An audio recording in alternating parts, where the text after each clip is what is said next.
चलिए, जय हिंद मेरे प्यारे मित्रों, कैसे हैं? आई होप आप सब लोग बहुत अच्छे होंगे। ठीक है, आज हमारा ये आधुनिक इतिहास का चौथा क्लास है। जैसे 3 क्लास में आप सभी लोग मतलब जिस तरीके से 3 क्लास में आप सब लोगों का आशीर्वाद और प्यार एक छोटे से इस फैमिली में रहा है, तो इसी को देख करके ना हमें मतलब ऐसा लगता है कि जब आपके कमेंट और आपके लाइक वगैरह जब आते हैं प्यारे मित्रों को, तो लगता है कि मतलब कितना जल्दी हम जाएं और क्लास को रिकॉर्डिंग करें और अगले पार्ट आपके लिए तैयार रखें। फिलहाल अभी असुविधा के कारण जो लाइव क्लास नहीं लिया जा रहा, लेकिन जल्द ही वो भी क्लास शाम में हम सभी लोग 7 बजे इत्मीनान से शुरू उसको कर लेंगे। ठीक है, यहाँ जो अभी फिलहाल जैसे कि आज भी हम एक नोटिस देख रहे थे दिलीप सर का, उनका था कि बीएसएससी वाले में या तो जल्द से जल्द डेट दिया जाए कि एग्जाम कब होगा, नहीं तो उसके लिए आंदोलन पे मतलब सड़कों पे उतरा जाएगा, सरकार से मांगे रखी जाएगी। ऐसा हम देख रहे थे, तो लग रहा है ऐसा कि मतलब अब इंतजार नहीं करना होगा, 26 में भी एसएससी ले ही लेगा, क्योंकि 21 से टालते टालते तो अभी तक के रीफार्म अप्लाई करते करते, लेकिन इस बार 26 में उसका एग्जाम अवश्य हो जाएगा। इसलिए आप अपनी तैयारी को कम मत कीजिए। तैयारी भले ही आपकी बहुत पहले से है, लेकिन हम बार बार बोलते हैं वही चीज कि अगर आप रिवीजन नहीं कीजिएगा तो वो तैयारी किसी काम का नहीं है। ठीक है, इसलिए रिवीजन बहुत बहुत बहुत जरूरी है। तो उसी की दृष्टि से इधर हम जितने भी प्रीवियस साल अर्थात बिहार के जितने एग्जाम पढ़े हैं अभी तक के, उन सभी बुक को घटना चक्र के माध्यम से जो भी आधुनिक इतिहास के जो प्रश्न थे उसका हम 3 पार्ट ऑलरेडी कंप्लीट किए हैं। आज हमारा ये चौथा पार्ट है, और सोचिए कि एक पार्ट में मात्र 20 प्रश्न ही लेकर के हम चल रहे हैं, 20 प्रश्न ही लेकर के चल रहे हैं। उसके बावजूद भी क्लास काफी ज्यादा लंबा जा रहा, मतलब यहाँ तो ये तय है कि डिस्कशन काफी तोड़ करके हो रहा है, तभी तो कम क्वेश्चन में ज्यादा समय लग रहे हैं। ठीक है, तो जैसे आप यहाँ देखिए एक क्वेश्चन लगाया गया है, आप सभी लोग इस क्वेश्चन का आंसर दीजिए, उसके बाद इसके एनालिसिस की ओर करते हुए आगे की ओर बढ़ेंगे। देखिए प्रश्न क्या पूछ रहा कि भारत में प्रथम अंग्रेजी समाचार पत्र आरंभ किए गए थे। देखिए अभी 3 पार्ट में पहुंचने में ज्यादा समय लगने का मतलब क्या है, यही चीज कि अगर यहां समाचार पत्र के बारे में पूछ दिया तो जितने भी समाचार पत्र से संबंधित अभी तक के कोई भी एग्जाम में अगर प्रश्न पूछा है तो उसे हम सब कंप्लीट करके ही आगे बढ़ेंगे, अन्यथा ऐसे आगे नहीं बढ़ेंगे। यहाँ समाचार पत्र की बात की गई है और बहुत सारे जो हमारे समाचार पत्र के प्रारंभ किए थे उनका सभी का नाम दिया गया है, जैसे दादा भाई नौरोजी के द्वारा, G.A. हिके के द्वारा, या लॉर्ड विलियम बेटिंग के द्वारा, या रविंद्रनाथ टैगोर के द्वारा। तो आप सभी लोग जल्दी से इसका आंसर कमेंट कीजिए इसका। चलिए आ जाते हैं, कुछ समाचार पत्र हम यहां ले लेते हैं, आप सभी लोग उसका आंसर कमेंट करेंगे। देखिए उर्दंत मारदंड पत्रिका का नाम आप सभी लोग सुने होंगे, ठीक है ना। उर्दंत मारदंड पत्रिका के संपादक कौन थे? पंडित जुगल किशोर शुक्ला। उदंत मार्तंड पत्रिका के संपादक कौन थे? पंडित जुगल किशोर शुक्ला। ठीक है, उसी प्रकार अगर आपसे प्रश्न दे दे कि बंगदूत पत्रिका के संपादक कौन थे? राजा राम मोहन राय। संवाद कैमुदी पत्रिका के संपादक कौन थे? राजा राम मोहन राय। समाचार दर्पण पत्रिका के संपादक कौन थे? विलियम केरी या जोशुआ मार्शमैन। क्या क्या पूछा, हम फिर से रिपीट कर देते हैं। उर्दंत मार्तंड पत्रिका पंडित जुगल किशोर शुक्ला, बंगदूत राजा राम मोहन राय, संवाद कैमुदी राजा राम मोहन राय, समाचार दर्पण विलियम कैरी और जोशुआ मार्शमैन के द्वारा यह पत्रिका प्रकाशित किए गए थे। उसी प्रकार हिंदू पैट्रियट हरिश्चंद्र मुखर्जी के द्वारा किया गया, जैसे ये पत्रिका इधर का काफी फेमस है, VVI कर लो। केसरी पत्रिका के संपादक बाल गंगाधर तिलक। यंग इंडिया पत्रिका महात्मा गांधी के द्वारा। नवजीवन पत्रिका महात्मा गांधी के द्वारा। हरिजन पत्रिका महात्मा गांधी के द्वारा क्या किए गए थे? संपादित किए गए थे। अल हिलाल पत्रिका मौलाना अबुल कलाम आजाद के द्वारा क्या किया गया था? संपादित किए गए थे। ठीक है, चलिए अगले प्रश्न, और ये प्रश्न का आंसर आप कमेंट कीजिए हमें। ये प्रश्न का क्या करना? आंसर कमेंट करना, क्योंकि फर्स्ट प्रश्न आपके लिए। ठीक है, भारत में प्रथम अंग्रेजी समाचार पत्र प्रारंभ किया गया था किसके द्वारा? ठीक है, चलिए आगे चलते हैं अगले प्रश्न पे। क्या कहा जा रहा, भारत आने वाला प्रथम यूरोपीय कौन था? इस प्रश्न को हम पार्ट 2 में भी तोड़े हैं, पार्ट 1 में भी तोड़े हैं, और इस तरीके से फिर आज तोड़ेंगे कि अगली बार आपका या आपके सामने जब ऐसा प्रश्न आए तो आपके दिमाग में हरा बत्ती जलनी चाहिए। जैसे देखिए, भारत आने वाला प्रथम यूरोपीय कौन था? ब्रिटिश, डच, फ्रांसीसी, पुर्तगाली। और इस प्रश्न का आंसर हम सभी को पता है, पुर्तगाली, क्योंकि भारत आने वाला सबसे पहला अगर कोई यूरोपीय थे तो वह पुर्तगाली थे। और यहीं से ना प्रश्न एक बनता है कि भारत का खोज किसने किया? तो वास्को डी गामा ने किया। भारत का खोज किसके द्वारा किया गया? वास्को डी गामा के द्वारा किया गया। भारत की खोज वास्को डी गामा ने कब की है? 1498 ईस्वी में। वास्को डी गामा भारत की खोज कब की है? 1498 ईस्वी में। वास्को डी गामा जब भारत आए थे तो वह किस राज्य में पहुंचे थे? तो केरल राज्य में। किस बंदरगाह पे पहुंचे थे? कालीकट बंदरगाह पे पहुंचे थे। कालीकट बंदरगाह में जब वास्को डी गामा 1498 ईस्वी में आया था तो वहां उसका स्वागत कौन राजा किए थे? तो राजा जमोरीन के द्वारा वास्को डी गामा का स्वागत किया गया था। कौन से राजा? राजा जमोरीन के द्वारा वास्को डी गामा को स्वागत किया गया था। ठीक है, चलिए तो यहां तो हो गया क्या कि पुर्तगाली आया 1498 ईस्वी में। पुर्तगाली आया 1498 ईस्वी में, इसलिए सबसे पहले यूरोपीय कंपनी जो भारत आया वह थे पुर्तगाली। वह थे क्या है? पुर्तगाली। चलिए यहां आ जाइए, यहां आ जाइए। क्या क्या फिर से प्रश्न हमसे पूछा जा सकता है कि पुर्तगाली भारत कब आए? 1498 में। पुर्तगाली भारत कब आया? 1498 ईस्वी में। पुर्तगाली के बाद डच 1602 ईस्वी में, अंग्रेज 1608 में, डेनिश 1616 और फ्रांसीसी 1664 ईस्वी में आए हैं। अगर सुन लीजिए, अगर आपका दिन बुरा रहा, हम क्या बोल रहे हैं, अगर आपका दिन बुरा रहा तो इसका आने वाले शासनकाल में बढ़ते हुए क्रम में पूछ देगा कि सबसे पहले 1498 में कौन आया? पुर्तगाली आया, वास्को डी गामा आया।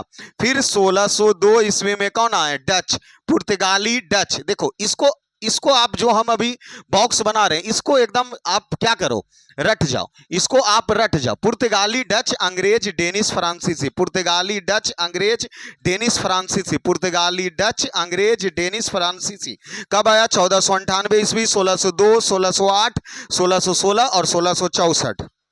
प्रश्न अगर आपसे पूछा है, अगर प्रश्न आपसे पूछ सकता है कि भारत आने वाले सबसे पहले यूरोपीय कंपनी पुर्तगाली था तो 1498 और वास्को डी गामा, तो प्रश्न ये भी पूछ सकता है कि भारत में सबसे आखिरी बार आने वाले यूरोपीय कंपनी कौन थे? तो फ्रांसीसी थे। कब आए? 1664 ईस्वी में। कब आए? 1664 ईस्वी में आए। चलिए ठीक है, अगले प्रश्न पे चलिए। क्या पूछा जा रहा है? सती प्रथा। सती प्रथा के बारे में आपको पता है ना?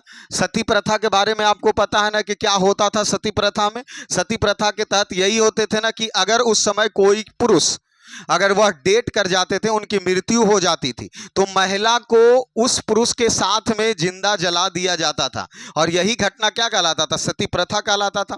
ठीक है, तो यही बात यहां कही जा रही है कि सती प्रथा के रीति को अवैध घोषित किया था। किसके द्वारा सती प्रथा को अवैध घोषित किया गया?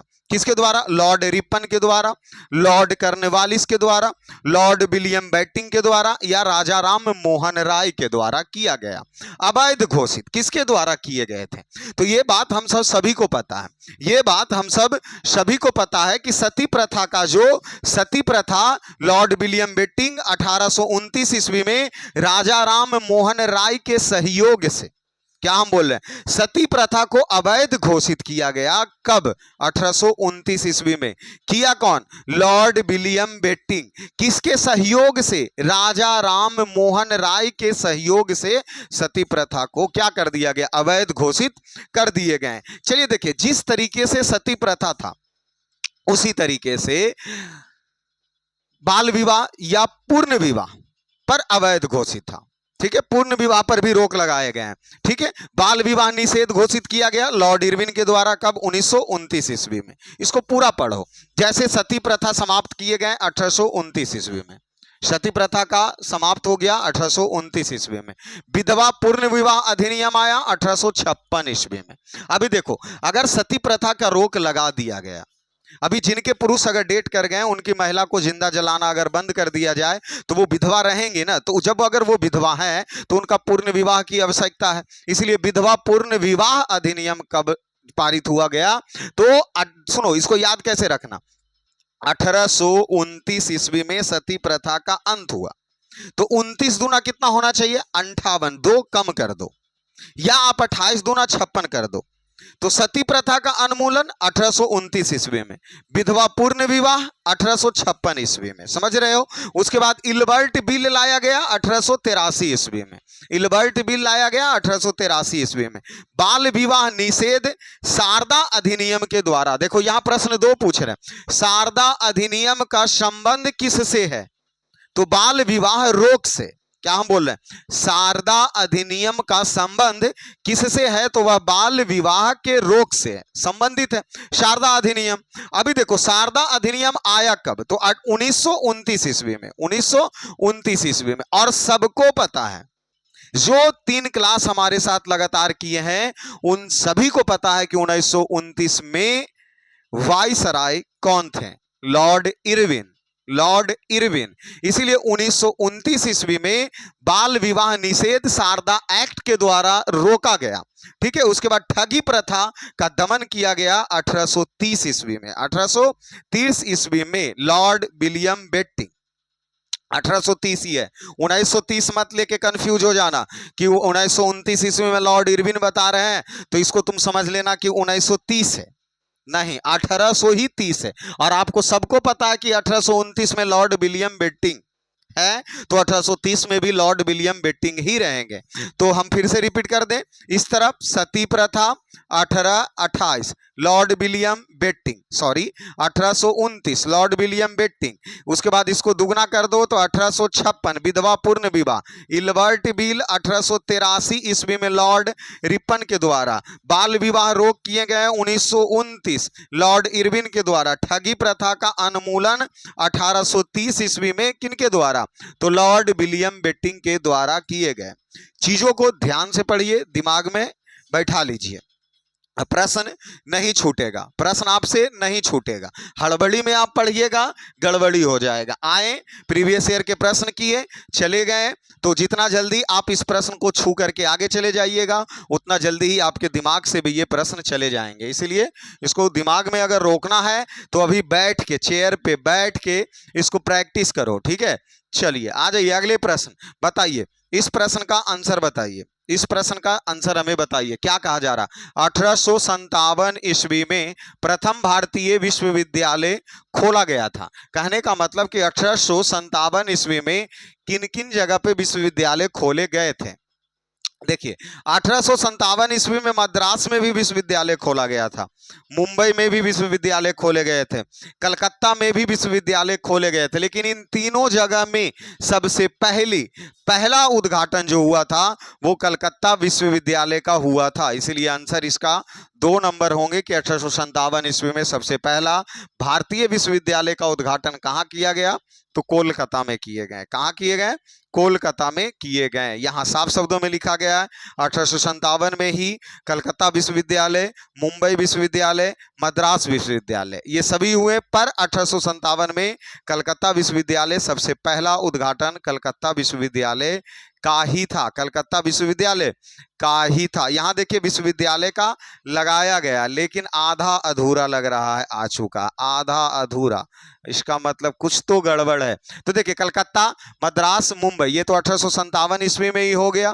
बनारस हिंदू विश्वविद्यालय 1916 ईस्वी, 1916, पटना 1916 में था, पटना शायद 1916 ईस्वी में था। चलिए इसका सभी का कमेंट कर दीजिए, इसका सभी का आप एक तरफे से क्या कर देना, कमेंट कर देना कौन से विश्वविद्यालय कब कब स्थापना हुआ। नहीं तो अगले बार ये आएंगे प्रश्न तो इसे हम लपेट लेंगे। ठीक है, चलिए अगले प्रश्न पे चलिए। ब्रिटिश संसद का प्रथम भारतीय सदस्य कौन है? ब्रिटिश संसद का प्रथम भारतीय सदस्य कौन है? दादा भाई नौरोजी। ओल्ड मैन के नाम से किसे जाना जाता है? दादा भाई नौरोजी। वृद्ध व्यक्ति के नाम से किसे जाना जाता है? दादा भाई नौरोजी। ब्रिटिश संसद का प्रथम भारतीय सदस्य कौन बने थे? दादा भाई नौरोजी। चलिए, डब्ल्यूसी बनर्जी क्या था? 28 दिसंबर 1885 ईस्वी को भारतीय राष्ट्रीय कांग्रेस की स्थापना होती है और इसका ही प्रथम सदस्य बने थे कौन? डब्ल्यूसी बनर्जी। डब्ल्यूसी बनर्जी, वमेश चंद्र बनर्जी। चलिए, बदरुद्दीन तैयब जी क्या थे? बदरुद्दीन तैयब जी क्या थे? भारतीय राष्ट्रीय कांग्रेस के सबसे मुस्लिम बदरुद्दीन तैयब जी। भारतीय राष्ट्रीय कांग्रेस के प्रथम मुस्लिम अध्यक्ष कौन थे? बदरुद्दीन तैयब जी। बदरुद्दीन तैयब जी। ठीक है, इसका आंसर क्या हो गया? दादा भाई नौरोजी। ब्रिटिश संसद के प्रथम भारतीय सदस्य दादा भाई नौरोजी। यहां प्रश्न को लपेट लो। ब्रिटिश संसद के प्रथम भारतीय सदस्य दादा भाई नौरोजी कब बने? 1892 ईस्वी में। भारतीय राष्ट्रीय कांग्रेस के प्रथम अध्यक्ष डब्ल्यूसी बनर्जी 1885 ईस्वी में। कांग्रेस में प्रथम भारतीय महिला अध्यक्ष, प्रथम महिला, सुन लीजिए, इस प्रश्न से दो तरीके से यहां कंफ्यूज आप हो जाइएगा। अगर पूछ दे भारतीय राष्ट्रीय कांग्रेस के प्रथम महिला अध्यक्ष, तो एनी बेसेंट 1916 लेना है। क्या हम बोल रहे हैं? आप रिपीट कर रहे हैं, प्रश्न को फिर से सुनिए। भारतीय राष्ट्रीय कांग्रेस के प्रथम महिला अध्यक्ष एनी बेसेंट 1916 ईस्वी। प्रश्न अगर पूछ दे भारतीय राष्ट्रीय कांग्रेस के प्रथम भारतीय महिला अध्यक्ष सरोजिनी नायडू। सरोजिनी नायडू कब? 1925 ईस्वी में सरोजिनी नायडू भारतीय राष्ट्रीय कांग्रेस के अध्यक्ष बने थे और सरोजिनी नायडू को भारत कोकिला के नाम से जाना जाता है। कोकिला के नाम से सरोजिनी नायडू। कांग्रेस के प्रथम अंग्रेज अध्यक्ष जॉर्ज यूले। अंग्रेज अध्यक्ष पूछ दे जॉर्ज यूले, मुस्लिम अध्यक्ष पूछ दे बदरुद्दीन तैयब जी, सिर्फ महिला पूछ दे एनी बेसेंट, भारतीय महिला पूछ दे सरोजिनी नायडू, भारतीय महिला पूछ दे सरोजिनी नायडू। ये तो रह गया 1887 में कांग्रेस मुस्लिम वाला। ठीक है, चलिए, यहां कालखंड को सरियाना है, यहां कालखंड को सरियाना है। व्यवस्थित कीजिए, कौन सी घटना पहले घटित हुई है और कौन सी घटना बाद में घटित हुई है, जो बातें यहां कहा जा रहा है। जैसे गांधी जी भारत में वापस आए थे। कब आए थे? इसका डेट याद है? 9 जनवरी 1915 ईस्वी को। 9 जनवरी 1915 ईस्वी को महात्मा गांधी दक्षिण अफ्रीका से भारत आए थे और 9 जनवरी को ही इसीलिए प्रत्येक वर्ष भारतीय प्रवासी दिवस के रूप में मनाया जाता है। 9 जनवरी कौन दिवस? भारतीय प्रवासी दिवस। ठीक है, चलिए, लखनऊ समझौता कब हुआ? लखनऊ समझौता 1916 ईस्वी में हुआ।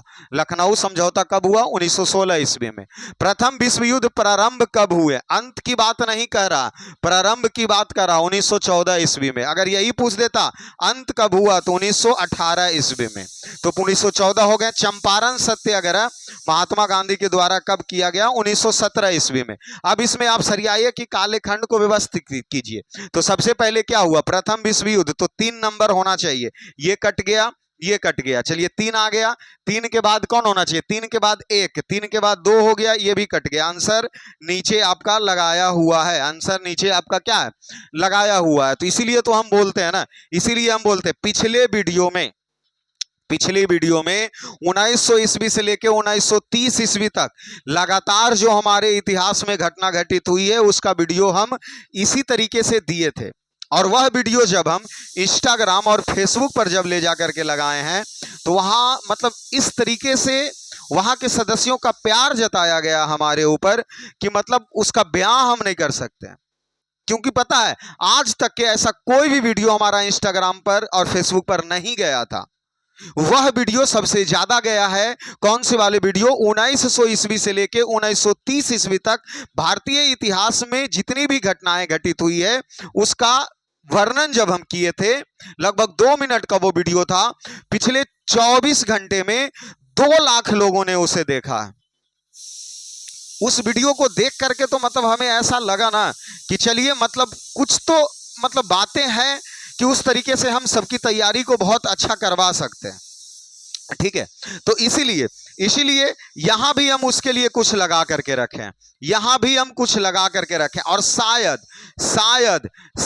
1930 ईस्वी तक वह सभी घटनाएं हैं, शायद 1930 ईस्वी तक वह सभी घटनाएं हैं जो हम पिछले वीडियो में भी वर्णन किए थे और इस वीडियो में भी वही वर्णन हम करने वाले हैं कि अगर इंस्टा पर उस समय 24 घंटा में 2 लाख लोगों ने जो देखा है, तो हम इस उद्देश्य से इसे बना रहे हैं ना कि अगली 24 घंटा में कम से कम इसे मिलियन पार कर देना है आप सभी लोगों को, ठीक है। इसीलिए हम ये फिर से इसको लगाए हैं। देखिए 1901 ईस्वी में क्या हुआ, लॉर्ड कर्जन भारत के वाइसराय बनते हैं। 1901 ईस्वी में लॉर्ड कर्जन भारत का वाइसराय बनता। भारतीय विश्वविद्यालय अधिनियम 1904 ईस्वी में लाया गया।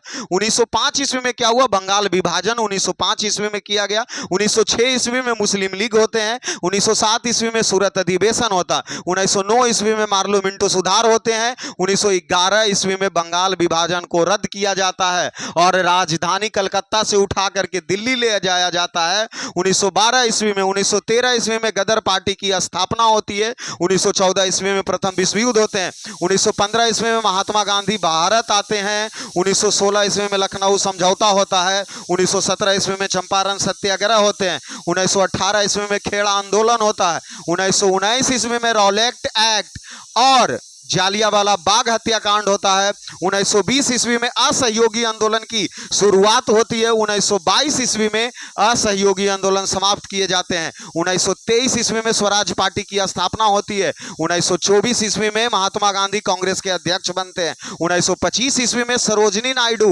भारत की प्रथम भारतीय महिला भारतीय राष्ट्रीय कांग्रेस की अध्यक्ष बनती है। 1927 ईस्वी में साइमन कमीशन का गठन होता है। 1928 ईस्वी में साइमन कमीशन भारत आते हैं। 1929 ईस्वी में पूर्ण स्वराज की मांग की जाती है लाहौर अधिवेशन के तहत और 1930 ईस्वी में सविनय अवज्ञा आंदोलन की शुरुआत होती है और 1932 ईस्वी तक सविनय अवज्ञा आंदोलन के पहले खंड चलते हैं। दूसरे खंड 1932 में पुनः शुरू होता है और 1934 ईस्वी तक सविनय अवज्ञा आंदोलन चलते हैं। 1930 ईस्वी में प्रथम गोलमेज सम्मेलन, 1931 ईस्वी में दूसरा गोलमेज सम्मेलन, 1932 ईस्वी में तीसरा गोलमेज सम्मेलन होता है। इस तरीके से 1900 ईस्वी से लेकर के 1930 ईस्वी तक पिछले 24 घंटा में 2 लाख लोगों ने इंस्टा और फेसबुक पर न देखे हैं और ये वीडियो हम जो दे रहे हैं ये 1 मिलियन जाने वाला है 24 घंटा में इंस्टा और फेसबुक पर। ये बात एकदम सही है और जाएगा, क्यों नहीं जाएगा। यहां देख लीजिए स्लाइड, हम बार बार बोलते हैं, इसको लिखने की जरूरत नहीं है क्योंकि हम बहुत सारी चीज बोल करके कम समय में निकल जाएंगे, उसको आपको लिखना नहीं है।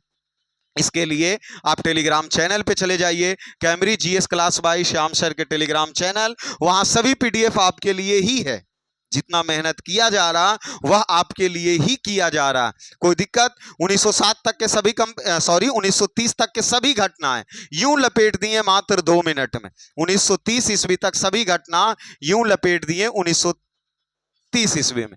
चलिए यहां प्रश्न जो पूछ रहा, जो बताइए, वंदे मातरम से संबंधित हम प्रश्न इससे पहले बोले हैं कि नहीं? अगर ये आपको याद है तो हमें ये बताइए, वंदे मातरम कौन से उपन्यास से लिया गया? आनंद मठ उपन्यास। आनंद मठ उपन्यास के लेखक कौन थे? बंकिम चंद्र चटर्जी। आनंद मठ के जो उपन्यास थे उसमें कौन से विद्रोह का वर्णन किया गया था? सन्यासी विद्रोह। कौन से विद्रोह? सन्यासी विद्रोह। यहां देख लीजिए एक प्रश्न और चेंज होकर के क्या आ रहा, निम्नलिखित आंदोलन में से किस आंदोलन में वंदे मातरम का नारा दिया गया? यहां आंदोलन की बात पूछी गई है, ना कि हमसे कौन सी बात पूछी गई है। हमसे यहां पे वो बातें नहीं पूछी गई है कि कौन से विद्रोह के समय में ऐसा हुआ था, तो सन्यासी विद्रोह के समय में ऐसा हुआ।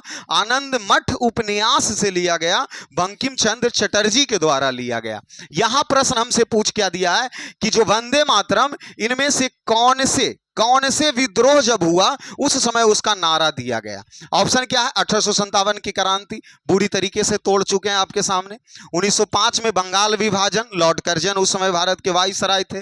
1922 ईस्वी में असहयोगी आंदोलन की समाप्ति हुई, वो भी कैसे? चौरी चौरा हत्याकांड, याद है ना? 22 पुलिसकर्मी को उत्तर प्रदेश में जिंदा जला दिया गया, चौरी चौरा हत्याकांड हुए। इसी कांड की वजह से महात्मा गांधी क्या किए? असहयोगी आंदोलन को वापस ले लिया और उनके द्वारा यह बातें कही गई कि यह आंदोलन जिस उद्देश्य से हम शुरू किए थे वह उद्देश्य इसे ये चल नहीं रहा है। इसमें विरोधी लोग अर्थात मतलब मार काट की जो घटनाएं ज्यादा घटित होने लगी, इसलिए महात्मा गांधी असहयोगी आंदोलन को वापस ले लिए। इसी गुस्सा के वजह से ना 1923 ईस्वी में एक क्या बन जाता है?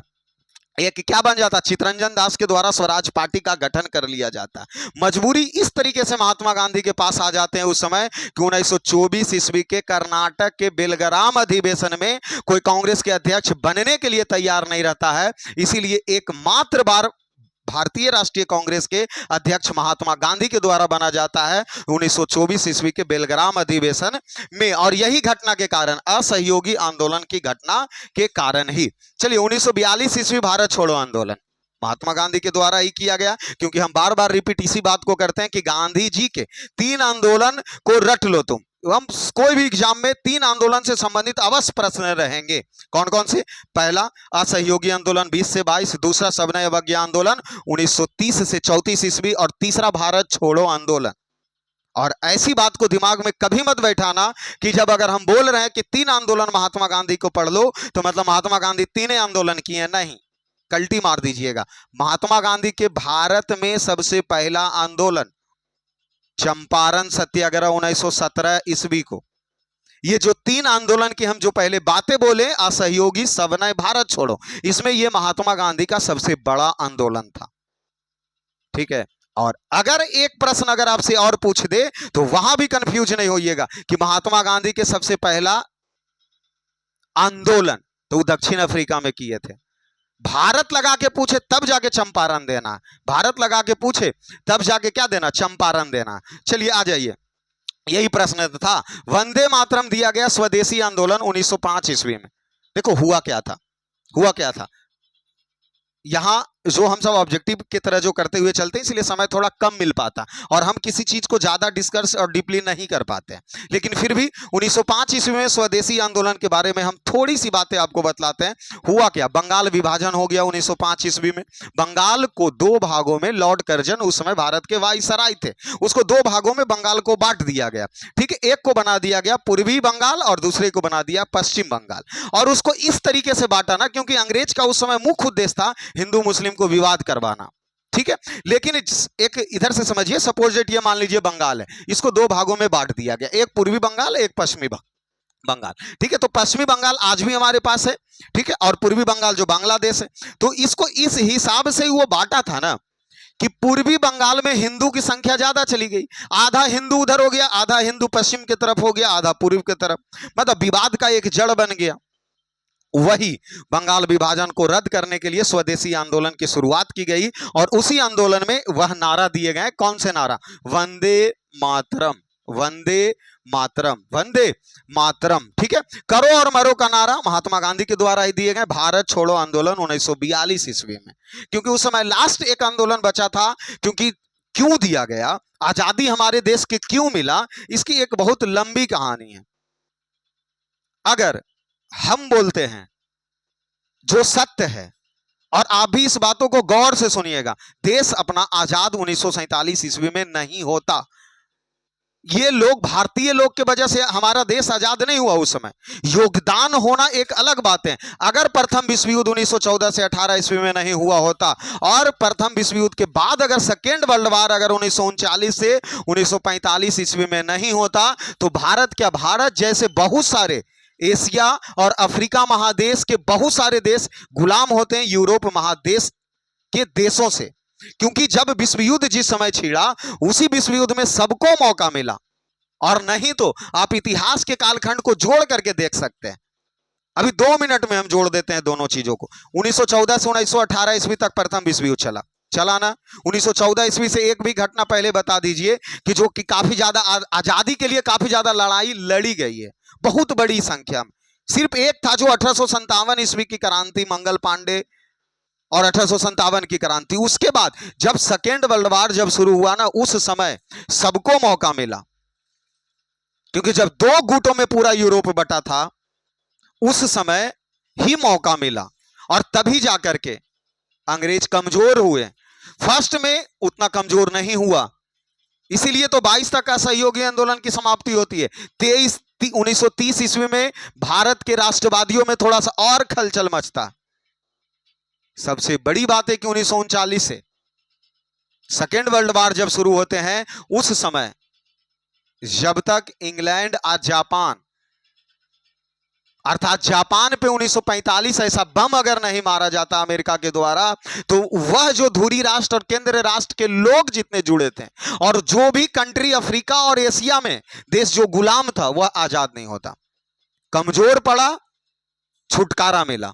साथ में हम ऐसा नहीं कहेंगे कि भारत में क्रांतिकारी लोगों की कमी थी, क्रांतिकारियों का भी जोड़, वर्ल्ड वार का भी इफेक्टेड, क्योंकि कोई भी लड़ाई सिर्फ एक उद्देश्य से जीती नहीं जाती है और किसी एक वजह से लड़ाई जीती नहीं जाती है। इसलिए हम कभी ऐसा नहीं कहेंगे, हम अवश्य कहेंगे कि प्रथम विश्व युद्ध और दूसरा विश्व युद्ध भी भारत के आजादी में योगदान बहुत ज्यादा रहा है।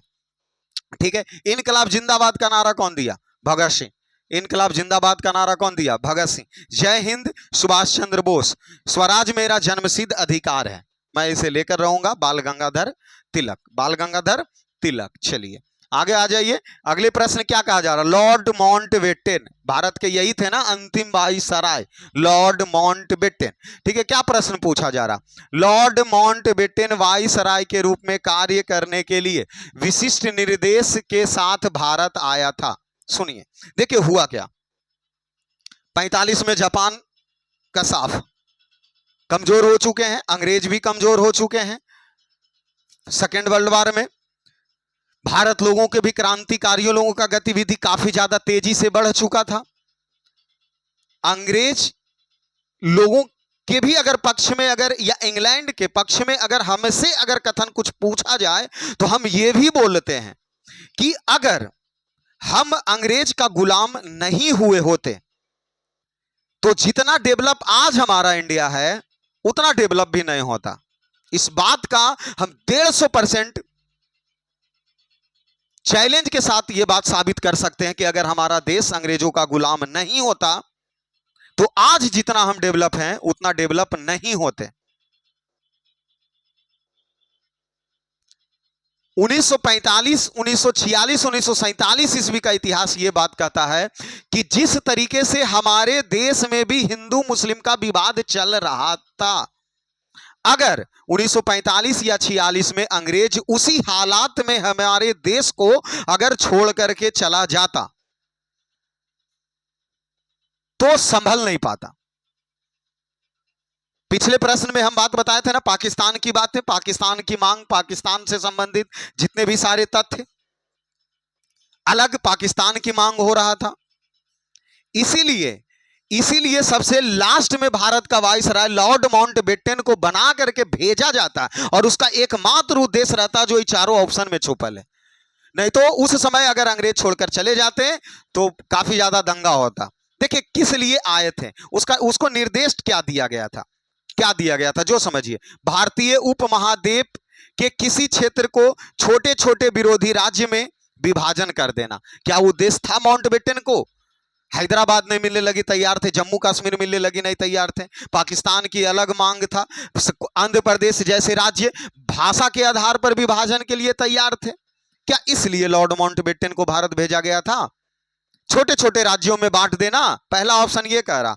दूसरा, यदि संभव हो तो भारत को संगठित करना, ये दूसरी बात कही जा रही है। तीसरा क्या कहा जा रहा? जिन्ना, वही मोहम्मद अली जिन्ना की पाकिस्तान की मांग को स्वीकार करना। और चौथा ऑप्शन क्या कह रहा? कांग्रेस के विभाजन के लिए, कांग्रेस को विभाजन के लिए मनाना। देखो बात इस चारों ऑप्शन में सबसे ज्यादा माउंटबेटन का मुख्य उद्देश्य ऑप्शन 2 था कि यदि संभव हो सके तो भारत को एक संगठित करके रखा जाए। इसलिए समझाने का काफी ज्यादा प्रयास किया जाता है, लेकिन मोहम्मद अली जिन्ना जैसे व्यक्ति जो भी पाकिस्तान की मांग रख रहे थे वह सब मानने के लिए तैयार नहीं था। इसीलिए पाकिस्तान उस समय हमारे देश से क्या हो गए? अलग हो गए। उसके बावजूद भी हैदराबाद और जम्मू कश्मीर जैसे और भी छोटे राज्य जो बचे थे, तो जैसे हैदराबाद की बातें कही जाती है कि सरदार वल्लभ भाई पटेल के द्वारा जबरदस्ती उनको शामिल कर लिया जाता है, वही बातें आज जो जम्मू कश्मीर की बातें रह गई, उसी समय की यह घटना आज तक के कहां चला गया? संयुक्त राष्ट्र संघ में बात चला गया। इसीलिए आज तक जम्मू कश्मीर के मामला भारत और पाकिस्तान का विवाद जारी है और यह जारी विवाद उसी समय शुरू हुआ। इसका 1 मिनट मात्र हम समय लेंगे और इस विवाद को समझाने का प्रयास करेंगे कि जिस समय देखिए एक तरफ भारत देश बना, दूसरी तरफ पाकिस्तान देश बना। जम्मू कश्मीर वाले लोगों के लिए भी ऑप्शन रखा गया, आप पाकिस्तान में जाना चाहते हैं या भारत में आना चाहते हैं, बोला हम तो अकेले ही रहेंगे। भारतीय लोगों को उस समय जो भी लोग थे बोले आप अकेले रहना ही चाहते, उनके ऊपर कोई दबाव नहीं दिया गया। जब हमारा देश आजादी हुई उसी समय पाकिस्तान की तरफ से अटैक कर दिया गया जम्मू कश्मीर पर। अब बताओ, उनके पास कोई रास्ता नहीं बचा। पंडित जवाहरलाल नेहरू, भारत के प्रधानमंत्री, सरदार वल्लभ भाई पटेल, उस समय सभी लोग थे। तो जब पाकिस्तान जम्मू कश्मीर पे अटैक कर दिया तो उनकी कुछ सीमा में वो घुस गया जबरदस्ती। उस समय भी जो वहां के राजा थे जम्मू कश्मीर के, वह मांग कर रहे थे भारतीय लोगों से, अर्थात भारत की सरकार से, कि आइए और हमको बचाइए। लेकिन भारत सरकार उस समय भी तटस्थ रहे कि देखो, जब तक तुम सिग्नेचर यहां नहीं करोगे कि हम भारत के साथ हुए, तब तक हम बचाने नहीं जाएंगे। लास्ट में सिग्नेचर किया गया वहां के राजा के द्वारा, उसके बाद दिल्ली से सेना भेजी गई। लेकिन तब तक पाकिस्तान की जो सेना थी वह जम्मू कश्मीर के बॉर्डर को पार करके कुछ क्षेत्रों में पहुंच चुका था। जब भारतीय सेना पहुंचती है तो वह वहीं पे रुकता है। लेकिन एक बात बताइए कि जो उधर पाकिस्तान जब घुस गया तो उसको बाहर निकालना, अगर हो सकता था तो उसी समय निकल सकते थे, लेकिन देश की स्थिति वैसी नहीं थी। इसीलिए वह घटना को पहुंचाया गया संयुक्त राष्ट्र संघ। 1945 में नया नया उसका गठन हुआ था, सेकेंड वर्ल्ड वॉर के बाद। मामला आज तक के क्लियर नहीं हुआ। कुछ हद तक के कामें की गई पिछले कुछ सालों से पहले, वो भी पॉलिटिक्स की बातें हैं, तो जो पॉलिटिक्स में चलेंगे उस समय उस घटना का वर्णन किया जाएगा। अभी क्लास को ज्यादा लंबा खींचने से बेस्ट है कि इस क्लास को आगे बढ़ाया जाए। चलिए यहां आ जाइए, यही चीज है ना, यही चीज लॉर्ड माउंटबेटन योजना भी एक आया था। जैसे देख लीजिए, लॉर्ड माउंटबेटन भारत वायसराय बन के 1947 में आए। माउंटबेटन योजना भी 1947 में ही लागू हुआ। भारतीय स्वतंत्रता अधिनियम 1947, भारत का विभाजन 15 अगस्त 1947 ईस्वी को भारत आजाद होते हैं। ठीक है, पाकिस्तान अलग और भारत अलग होते हैं। चलिए अगले प्रश्न पे चलते हैं। अगला प्रश्न क्या पूछा जा रहा, निम्नलिखित में किसने कांग्रेस के कराची अधिवेशन के लिए मौलिक अधिकार पर 1931 ईस्वी में संकल्प का मसौदा तैयार किए थे। देखिए, हम बार बार बोलते हैं कि प्रश्न में ही, क्योंकि अगर हम प्रैक्टिस में बैठे हैं तो प्रश्न में ही बहुत सारे आंसर छुपे हुए होते हैं। पहले हम उसे लेते हैं। देखिए, 1931 ईस्वी में कांग्रेस का बैठक कहां हुआ? कराची में हुआ। कांग्रेस का बैठक कहां हुआ?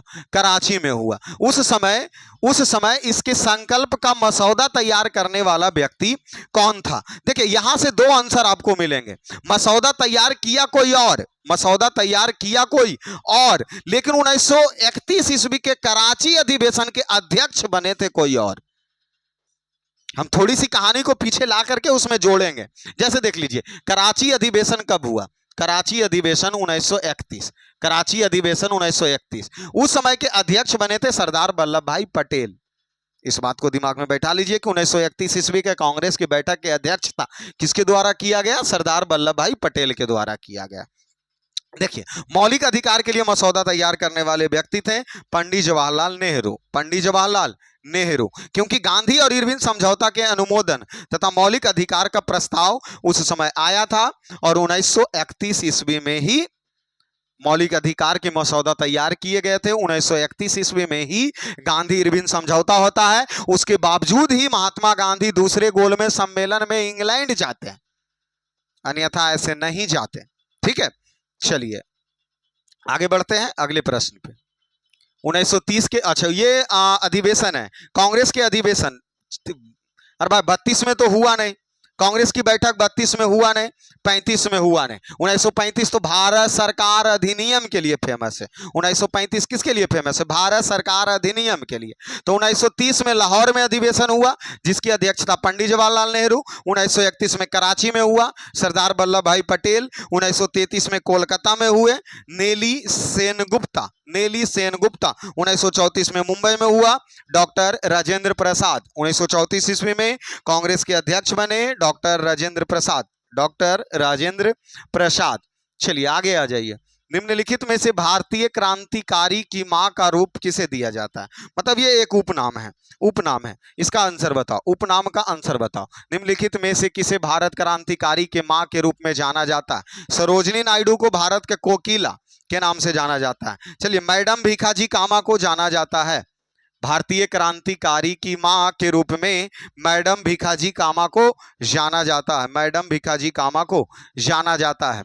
चलिए यहां आ जाइए, फटाक से यहां आ जाइए। किस किस को क्या जाना जाता? महात्मा गांधी को राष्ट्रपिता या बापू के नाम से, सुभाष चंद्र बोस को नेताजी के नाम से, बाल गंगाधर तिलक को लोकमान्य के नाम से, पंजाब केसरी लाला लाजपत राय, भारत कोकिला सरोजिनी नायडू, भारतीय क्रांति की मां भीखाजी कामा, भारत के grand old man Dadabhai Naoroji, चाचा नेहरू पंडित जवाहरलाल नेहरू। उसके बाद भारतीय संविधान के शिल्पकार थे भीमराव अंबेडकर, देश रत्न डॉक्टर राजेंद्र प्रसाद, शहीद ए आजम भगत सिंह, आजाद चंद्रशेखर आजाद, झांसी की रानी रानी लक्ष्मीबाई को सीमांत गांधी, खान अब्दुल गफार खां। उसके बाद आ जाइए राजा जी, राजा गोपालचारी, वंदे मातरम के रचयिता बंकिम चंद्र चटर्जी, बंगाल टाइगर बिपिन चंद्र पाल, बिपिन चंद्र पाल। चलिए यहां आ जाइए, भारत के संविधान, क्या पूछा जा रहा? भारत के संविधान का विचार सर्वप्रथम किसके द्वारा दिया गया था? कि संविधान का विचार किसके द्वारा दिया गया था? महात्मा गांधी, भीमराव अंबेडकर, जवाहरलाल नेहरू या एम.एन. राय? फटाक से इसका आंसर बताओ, तब तक हम एनालिसिस इधर कर देते हैं। सुनिए, देखिए, भीमराव अंबेडकर नहीं मारना है। संविधान सभा का विचार सबसे पहला एम.एन. राय 1934 ईस्वी में दिए थे। संविधान सभा की मांग किया गया था भारतीय राष्ट्रीय कांग्रेस के द्वारा। संविधान सभा का गठन हुआ 1946 ईस्वी में। संविधान सभा की पहली बैठक 9 दिसंबर 1946 ईस्वी को हुआ। संविधान सभा की दूसरी बैठक 11 दिसंबर 1946 ईस्वी को हुआ। संविधान को स्वीकार किया गया 26 नवंबर 1949 ईस्वी को और संविधान को लागू किया गया 26 जनवरी 1950 ईस्वी को, 26 जनवरी 1950 ईस्वी को। चलिए, प्रथम बार पंडित जवाहरलाल नेहरू कांग्रेस पार्टी के अध्यक्ष कब बने थे? 1929 ईस्वी में। पूर्ण स्वराज की मांग पंडित जवाहरलाल नेहरू, पूर्ण स्वराज की मांग पंडित जवाहरलाल नेहरू। 1929 के लाहौर अधिवेशन, 1929 के लाहौर अधिवेशन में, यहां आ जाइए, कुछ अधिवेशन दिए गए हैं, जैसे सबको पता है 1929 में पंडित जवाहरलाल नेहरू, 1931 में कराची में सरदार वल्लभ भाई पटेल, 1938 और 39 के हरिपुरा और त्रिपुरा में सुभाष चंद्र बोस। लेकिन 1939 में विवाद होता है और सुभाष चंद्र बोस त्याग दे देते हैं। चलिए अगले प्रश्न आ जाइए, भारत में प्रथम महिला मुख्य कौन सी पूछा जा रहा है जी? प्रथम महिला मुख्यमंत्री किनको नहीं पता? सुचित्रा कृपलानी जी। आ जाइए, आ जाइए, यहाँ भारत की महिला, प्रथम महिला से संबंधित सभी प्रश्न हम ले लेते हैं, सभी प्रश्न ले लेते हैं। जैसे जैसे आपसे प्रश्न पूछ दे, सबसे आसान प्रश्न, भारत के प्रथम महिला प्रधानमंत्री इंदिरा गांधी, प्रथम महिला राष्ट्रपति प्रतिभा पाटिल, प्रथम महिला मुख्यमंत्री सुचित्रा कृपलानी उत्तर प्रदेश के, प्रथम महिला राज्यपाल सरोजिनी नायडू उत्तर प्रदेश के, भारत की प्रथम केंद्रीय मंत्री राजकुमारी अमृता कौर, भारत की प्रथम महिला लोकसभा में मीरा कुमारी और लोकसभा महिला सांसद बनी राधाबाई सुब्रयन, भारत प्रथम महिला राज्यसभा वायलेट अलवा, वायलेट अलवा, सुप्रीम कोर्ट के न्यायाधीश फातिमा, और हाई कोर्ट में कौन चले जाएंगे? लीला सेठ, भारत के प्रथम महिला आईएएस किरण बेदी और आईपीएस अन्ना मल्होत्रा। अगले प्रश्न पे आ जाइए, फ्रंटियर गांधी के नाम से किसे जाना जाता? भाई किसे? खान अब्दुल गफार खान। सीमांत गांधी के नाम से किसे जाना जाता? खान अब्दुल गफार खान। तो 74 का क्या हो जाएगा? 2 हो जाएगा। आ जाइए, राष्ट्रपिता महात्मा गांधी, देख लीजिए कुछ उपनाम, कुछ उपनाम एक दम नहीं छोड़ना, जय बार आए जय बार रिपीट करना है, जय बार आए जय बार रिपीट करना। राष्ट्रपिता के नाम से महात्मा गांधी, फ्रंटियर या सीमांत गांधी खान अब्दुल गफार खान, भारत का लौह पुरुष सरदार वल्लभ भाई पटेल, पंजाब केसरी लाला लाजपत राय, लोकमान्य तिलक बाल गंगाधर तिलक, देशबंधु चित्तरंजन दास, गुरुदेव रविन्द्रनाथ टैगोर, नेताजी सुभाष चंद्र बोस, शहीद ए आजम भगत सिंह, शहीद ए आजम भगत सिंह, शहीद ए आजम भगत सिंह, शहीद ए आजम भगत सिंह। सरोजिनी नायडू भारत की कोकिला, भारत का बुलबुल, भारत का बुलबुल सरोजिनी नायडू, भारत का कोकिला Sarojini Naidu. Grand old man Dadabhai Naoroji, Bharat के पूर्ण जागरण के जनक राजा राम मोहन राय, आधुनिक भारत के निर्माता राजा राम मोहन राय, संविधान के जनक भीमराव अंबेडकर। जितना बार आता है उतना बार रिपीट करो, अभी समय बहुत बाकी है, अभी समय बहुत बाकी है। चलिए, झांसी रानी की लक्ष्मीबाई, और वही झांसी की रानी किसको जाना जाता है? लक्ष्मीबाई को। यहाँ भी कुछ उपनाम, कुछ उपनाम एकदम क्या बोले हम, जितनी बार आए, झांसी की रानी लक्ष्मीबाई, भारत कोकिला सरोजिनी नायडू, इंडिगेल्स ऑफ इंडिया सरोजिनी नायडू, भारतीय क्रांतिकारी की माता मैडम भीखाजी कामा, भारत की प्रथम महिला मुख्यमंत्री सुचिता कृपलानी, प्रधानमंत्री महिला में इंदिरा गांधी, प्रथम राष्ट्रपति Pratibha Patil, mother of mission of charity mother Teresa, वीरांगना रानी दुर्गावती, वीरांगना रानी दुर्गावती। चलिए, ब्रिटिश शासन के विरुद्ध कांग्रेस असहयोगी आंदोलन की शुरुआत कब हुआ था? 1920 ईस्वी में। एकदम घोर के पिला दे, अब क्या घोर करके पिला दे क्या, ईस्वी को तो छोड़ना नहीं है, जितनी बार आता उतना बार रिपीट करो। असहयोगी आंदोलन 20, सबनय अवज्ञा आंदोलन 30, भारत छोड़ो 42, चंपारण सत्याग्रह 17, खेड़ा आंदोलन 18, अहमदाबाद मिल आंदोलन 18, रॉलेट एक्ट 1919, जालियावाला बाग 1919। जितनी बार आता है उतना बार रिपीट करो। गोवा, गोवा को पुर्तगाली से कब आजाद किया गया? देखिए, यहीं पे एक प्रश्न को हम काफी ठोस रूप में, और काफी ध्यान आप रखिएगा इस प्रश्न को।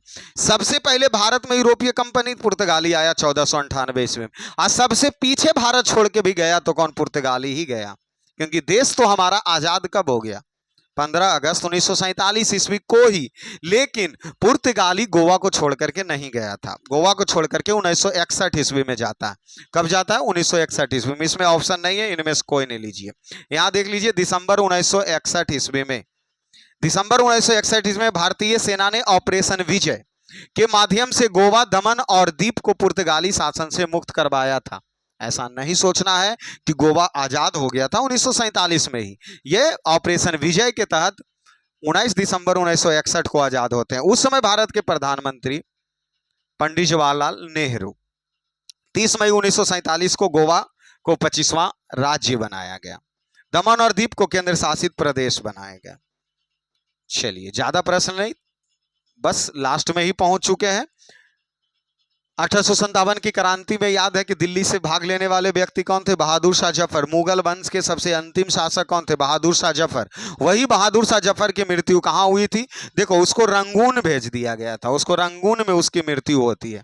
कहाँ होती है मृत्यु? रंगून में होती है। प्रश्न यहाँ देख लो, हड़बड़ाने की आवश्यकता नहीं है। अंतिम मुगल शासक बहादुर शाह जफर द्वितीय। 1857 की क्रांति के बाद अंग्रेजों ने गिरफ्तार कर लिया गया और उन पर दिल्ली में मुकदमा चलाई गई, और बाद में उन्हें रंगून भेज दिया जाता है, जो म्यांमार में स्थित है, निर्वासित कर दिए जाते हैं। 7 नवंबर 1862 ईस्वी में रंगून में उनकी मृत्यु हो जाती है।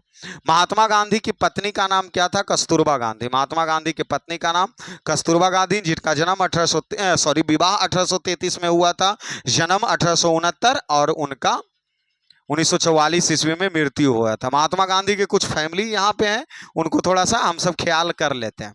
जन्म 2 अक्टूबर 1869 ईस्वी में, जन्म स्थल गुजरात के पोरबंदर, पिता का नाम करमचंद गांधी, माता का नाम पुतलीबाई, पत्नी का नाम कस्तूरबा गांधी। उनका विवाह 1883 ईस्वी में होता है। 4 संतान थे महात्मा गांधी के, 4 पुत्र। क्या क्या नाम था? हीरालाल, मनीलाल, देवदास, रामदास। हीरालाल, मनीलाल, देवदास, रामदास। शिक्षा ग्रहण, वो कानून ब्रिटिश इंग्लैंड में जाके पढ़े थे। दक्षिण अफ्रीका 1893 में गए। भारत कब लौटे थे? 9 जनवरी 1915 ईस्वी में। उनका राजनीतिक गुरु कौन था? राजनीतिक गुरु गोपाल कृष्ण गोखले। आध्यात्मिक गुरु लियो टॉल्स्टॉय के विचार से प्रभावित थे, इसलिए आध्यात्मिक गुरु थे। महात्मा गांधी को उपाधि, महात्मा का उपाधि दिया गया रविन्द्रनाथ ठाकुर के द्वारा। राष्ट्रपिता कहा था सुभाष चंद्र बोस के द्वारा। पहला सत्याग्रह भारत में 1917 ईस्वी में। पहला किसान आंदोलन चंपारण सत्याग्रह। अंत भला तो सब भला। भारतीय राष्ट्रीय कांग्रेस के संस्थापक थे एओ। अध्यक्ष नहीं पूछा, अध्यक्ष पूछता WC बनर्जी देते। संस्थापक एओ होम। और आप सब सभी लोग एओ होम का हमें पूरा नाम मैसेज करेगा।